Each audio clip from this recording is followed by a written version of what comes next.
Bonjour à toutes et à tous, bienvenue sur la chaîne Je réfléchis. Aujourd'hui, je vais vous parler du module 3 Conflict par Justin Gray et Phil Eklund. Le module 3 Conflict qui va modifier la politique, qui va également rajouter d'éventuels combats, d'éventuelles tensions, des alliés, etc. Alors je tiens à prévenir, c'est le module que je connais le moins. Je suis en train d'y jouer encore avec.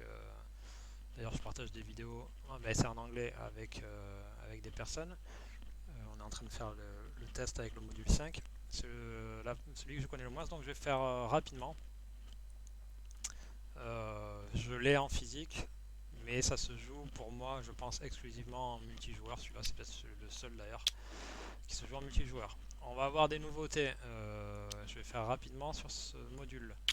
Vous voyez ici, oups, on va rajouter des petits propaganda cheats recto verso qui sont soit des loyalistes, donc avec la croix, soit des indépendantistes avec le point. Donc au début, on va dire que quand la guerre n'est pas déclarée, ça va rester comme ça. Il n'y aura pas de conflit, il n'y aura pas de combat, mais on a quand même des alliés naturels qui sont délimités, si je puis dire, par cette ligne. Donc ici, ça va être les indépendantistes. Oups, d'accord, ça veut pas. Bon, les indépendantistes et les loyalistes. Euh, Ça va rajouter d'ailleurs, il y a un problème. Voilà, il n'était pas bien mis. Ça va rajouter des choses, ça modifie un peu le plateau politique. Pardon. Donc quand la guerre va avoir lieu, il y aura des effets. Vous voyez, war, etc., etc.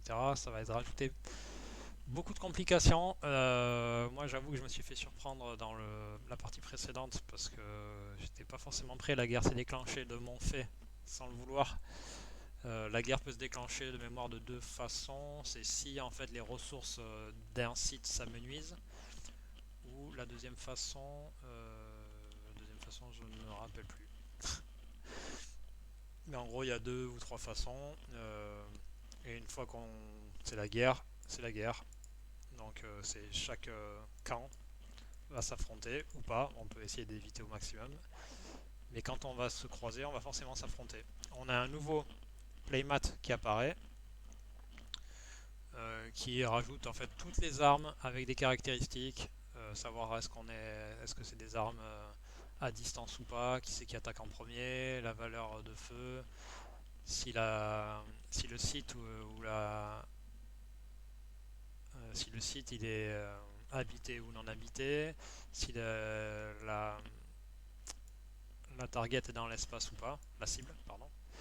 Donc voilà, chaque faction aura également un pouvoir de faction. Donc vous voyez le Space Empire ou Space Republic qui peut être créé. Nous on a un genre de Space Lord, donc quelqu'un qui on va dire participé grandement ou qui est au-delà des autres en termes de points, donc il est devenu le Space Lord. Le jeu peut s'arrêter brutalement après la guerre. Euh, je dois dire que moi ça m'a un peu perturbé. Je pense que j'étais en tête sur la partie présentée et je me suis fait vraiment détruire. Vous avez également des petits cheats comme ça là, des petits jetons. Je me suis fait détruire, enfin, je pense que j'ai perdu pas mal de points sur cette opération. Vous avez également aussi un petit dropstone là, c'est une genre de. En fait, vous pouvez mettre un genre de thruster sur de la glace pour l'envoyer vers une cible. Il y a beaucoup de choses pour le module 3. D'ailleurs, sur la vidéo de Jean-Michel Grosjeu, c'est peut-être la plus longue et la plus complexe.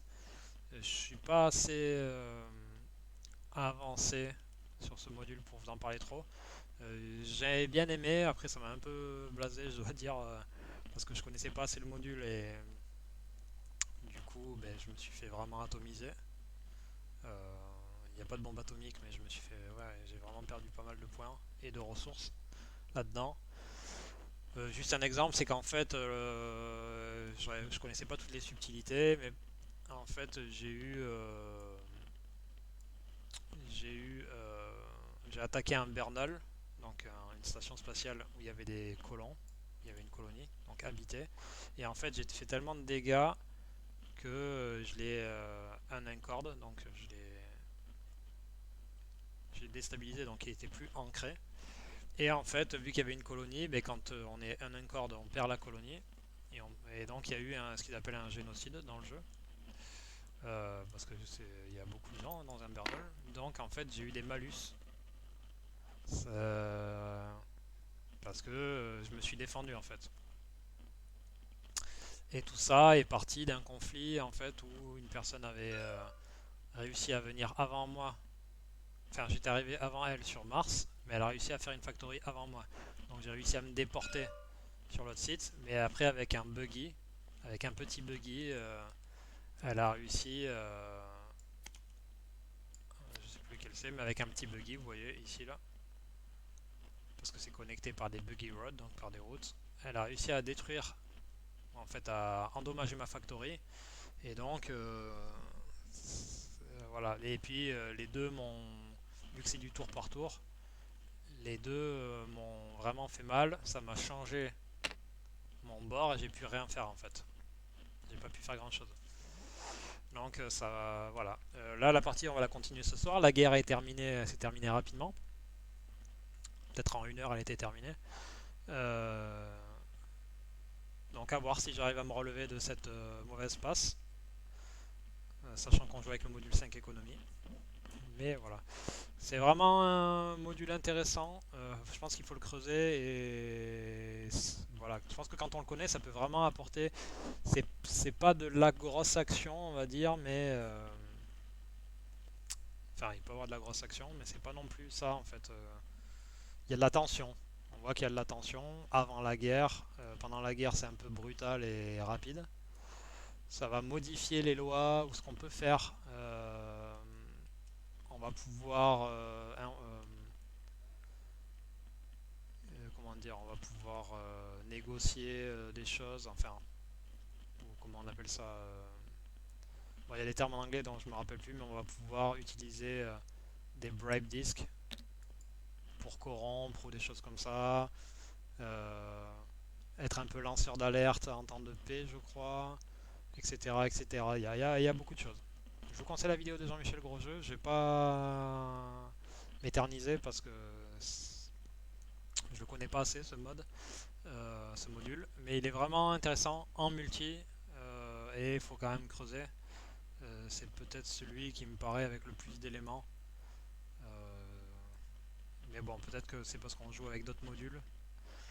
Donc ça, avec notamment le module 5 que je connais pas parfaitement également. Donc voilà. Mais c'est toujours de la qualité, Ion Game, en physique.